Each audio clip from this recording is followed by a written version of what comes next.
Nous nous battons pour des progrès démocratiques et autogestionnaires en France et en Europe, et nous ne nous reconnaissons en rien dans les méthodes de direction actuelles du gouvernement chinois. Vous vous battez pour des progrès de l'Europe, de l'Europe que vous souhaitez. Voilà. Alors, l'autre jour, je crois c'était à Marseille, Georges Marchais expliquait que l'Europe de 93, l'Europe de 93, ce sera l'augmentation des impôts, ce sera la fiscalité zéro sur les revenus spéculatifs, ce sera l'annulation des protections, ce sera la suppression de l'emploi. Bref, l'Europe de 93, c'est essentiellement négatif. Est-ce qu'on peut dire aujourd'hui que vous faites campagne pour l'Europe ou contre l'Europe ? Oui, mais écoutez, là, il y a un problème de démocratie dans votre façon de procéder. Le sujet, c'est quelle Europe ? Je rencontre des Français préoccupés et même en plein désarroi en ce moment, parce qu'il faut aussi parler de la France. Chez nous, il n'y a pas les tanks, d'accord, les libertés sont supérieures, d'accord, mais il y a des menaces de diminution des droits. Donc je rencontre précarisation de l'emploi qui s'étend, démantèlement des statuts des services publics, attaques sur la protection sociale, tout ça existe. Donc les Français sont préoccupés. Ils pensent que cette construction de l'Europe peut leur apporter des difficultés accrues et ils ont raison. Et nous ne sommes pas contre l'Europe, nous sommes pour l'Europe. Mais nous sommes pour l'Europe des travailleurs, nous sommes pour l'Europe du progrès social et de la démocratie, nous ne sommes pas pour l'Europe de la spéculation. Donc, notre devoir est de poser ces questions. Faisons choisir les Français sur l'Europe que nous voulons. Et vous évoquez Marseille. Écoute, Georges Marchais a parfaitement eu raison, mais écoutez le complément que je donne, car c'est un tout. C'est que nous sommes pour construire l'Europe autrement. Et c'est aussi dans le discours de Marchais. Et je le développe dans tous mes discours. Tout à fait. Alors je voudrais vous poser là, pour qu'on soit très clair, au fond, l'Europe, ça peut être une monnaie commune. Est-ce que vous êtes pour, est-ce que vous êtes contre ? Ça dépend dans quelles conditions. Cette question de monnaie commune. Je vais vous poser la question mais oui, autrement. C'est une question technique. Bon, alors, nous sommes pour des rapprochements entre les différents pays concernés pour traiter des problèmes monétaires. Tout dépend comment. C'est encore une fois comment. Quel contenu. Actuellement, vous avez... Je ne veux pas développer la monnaie ce soir en quelques minutes. Ah oui, mais là, il y a des menaces terribles de relance de la spéculation à cause des mouvements de capitaux qu'on va libérer. Dans ces conditions, cette monnaie commune ne peut se traduire que par une... Face à ces désordres financiers, on va demander aux salariés de payer. Et on va leur demander de passer une camisole de force pour que le franc ne décroche pas trop des autres monnaies. Voilà de quoi il s'agit. Donc on trompe les gens. Moi, je suis pour une monnaie commune à terme. Évidemment, mais une monnaie commune qui servirait, par exemple, à financer des créations d'emplois ou de l'éducation, il ne s'agit pas de ça. Alors, je voudrais vous poser une dernière question. C'est un vote qui est plutôt favorable, j'entends dans sa forme, au Parti communiste, puisqu'il se fait à la proportionnelle.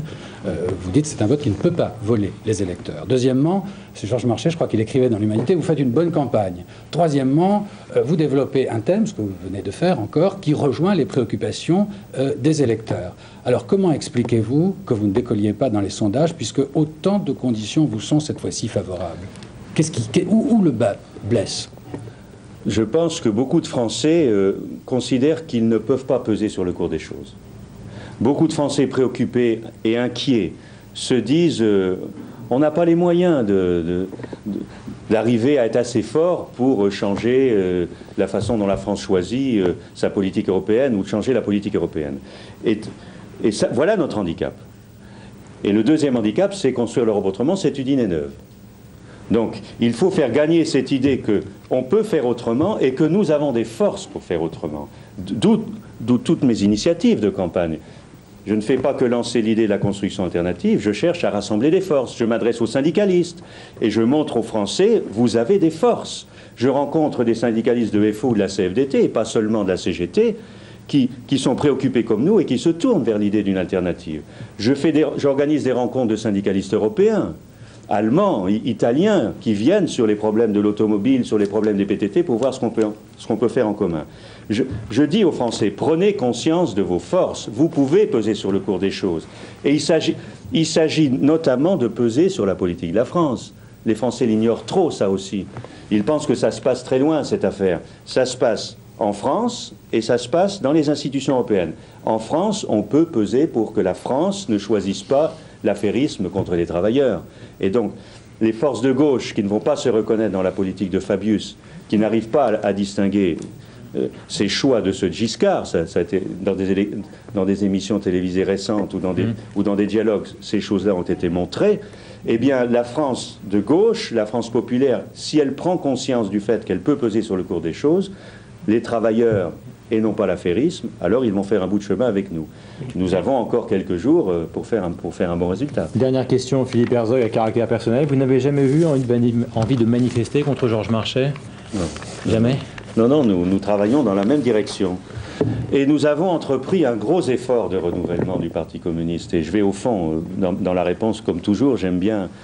je ne fais pas de réponse politicienne. Georges Marchais est de ceux qui ont, il y a une dizaine d'années, engagé le Parti communiste dans un effort de renouvellement. Cet effort de renouvellement, j'y ai participé beaucoup, sur différents fronts, comme les problèmes de l'efficacité économique ou de la démocratie autogestionnaire. Aujourd'hui, j'apporte ma pierre sur les coopérations en Europe.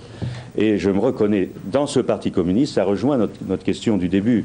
Vous savez... Attendez, on ne va pas repartir à la question du début, parce en que deux mots, le temps capitalisme est s'enfonce dans la crise, et il y a des situations de crise dans les pays socialistes. Hein? Ce qui compte, c'est que chacun aille de l'avant pour résoudre ces problèmes et qu'on établisse des rapports de coopération pour les résoudre. Merci. Je suis un pacifiste et un autogestionnaire. Merci Philippe Herzog d'avoir été le deuxième invité de cette édition spéciale européenne. Toutes les têtes de liste participeront évidemment à ce journal. Sur ce, la météo, c'est aussi une information capitale et c'est Nathalie Riouet.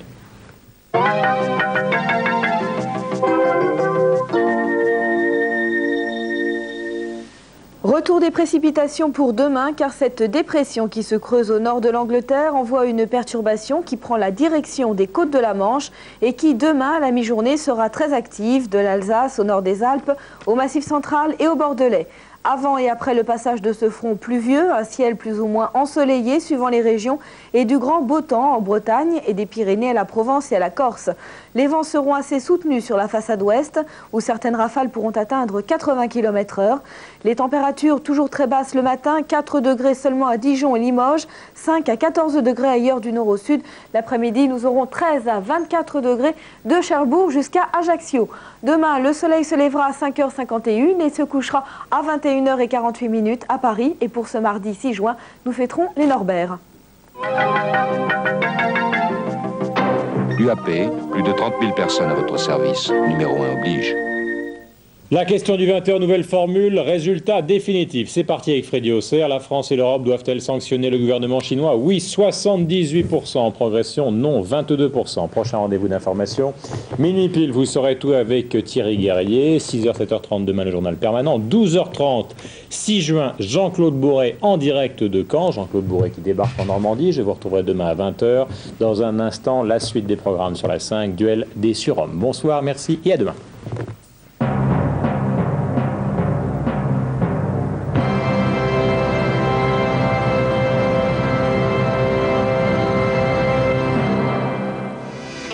Ce soir, vengeance, fantastique, angoisse.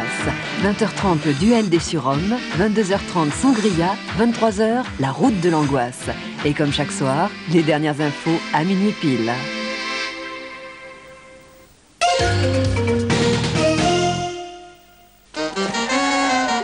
Maintenant que je sais la vie que tu mènes, je te promets, j'oublierai plus tes BN. Côté BN. Sauter, où elle est du lapin, mon lapin.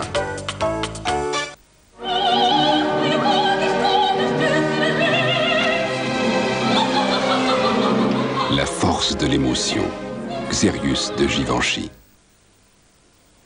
Les petites baisses de forme, savez-vous avec quoi ça se traite? Avec la rose corbine, comme ça. La rose corbine, vitamine C, un petit geste pour la grande forme. Ceci est un médicament.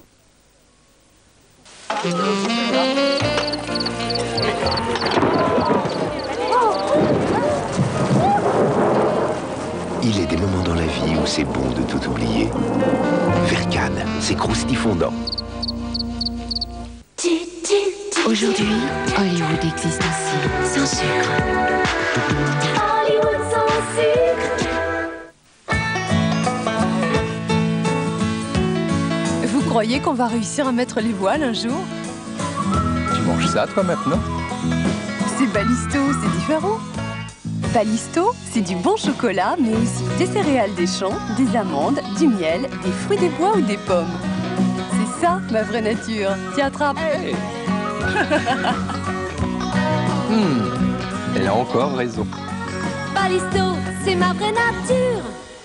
Frolic, frolic. Les chiens sont fous de frolic.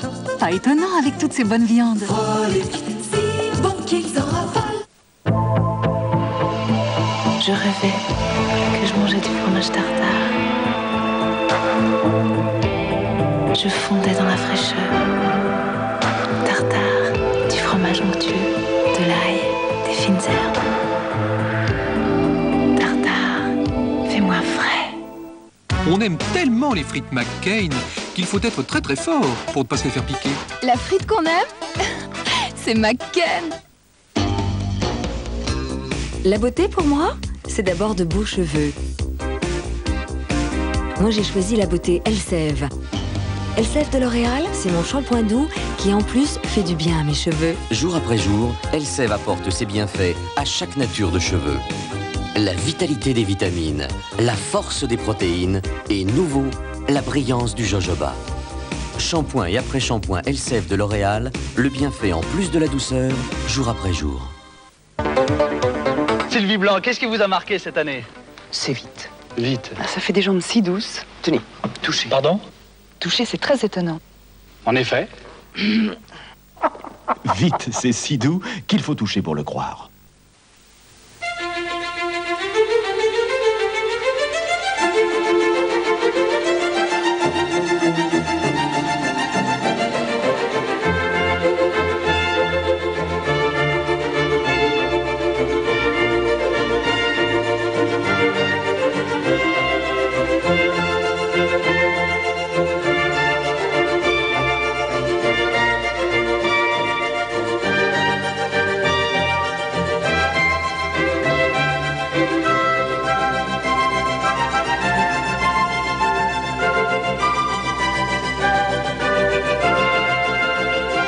Nouvelle Rover 800 Fastback, vers une autre conduite.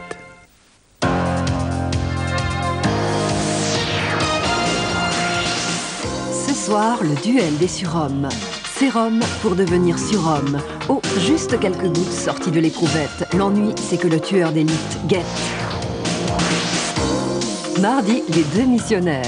Leurs pratiques ne sont pas très catholiques. D'ailleurs, la mission de nos deux pères, compères de surcroît, est même carrément louche. Mercredi, l'aventurier du bout du monde. Joli mélo à démêler pour notre agent secret. Trafic de cam, règlement de compte, vengeance. Et dans la mêlée, une police un peu floue.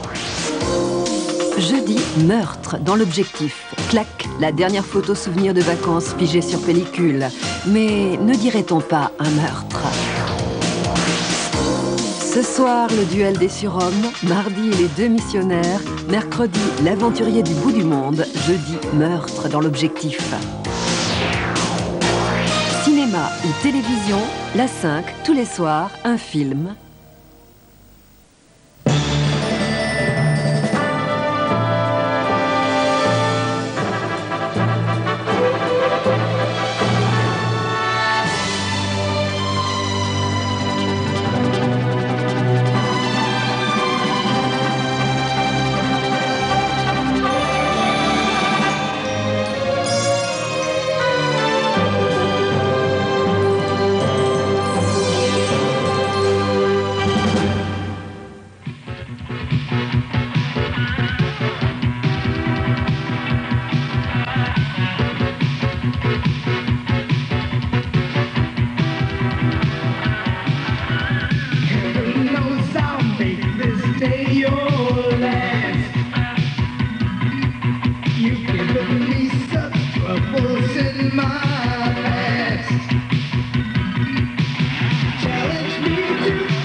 Alors ça a donné quoi, ton contrôle d'algèbre?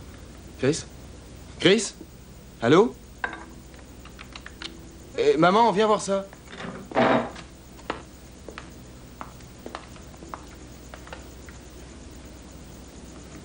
Qu'est-ce qui se passe, Monica? Le téléphone est en panne.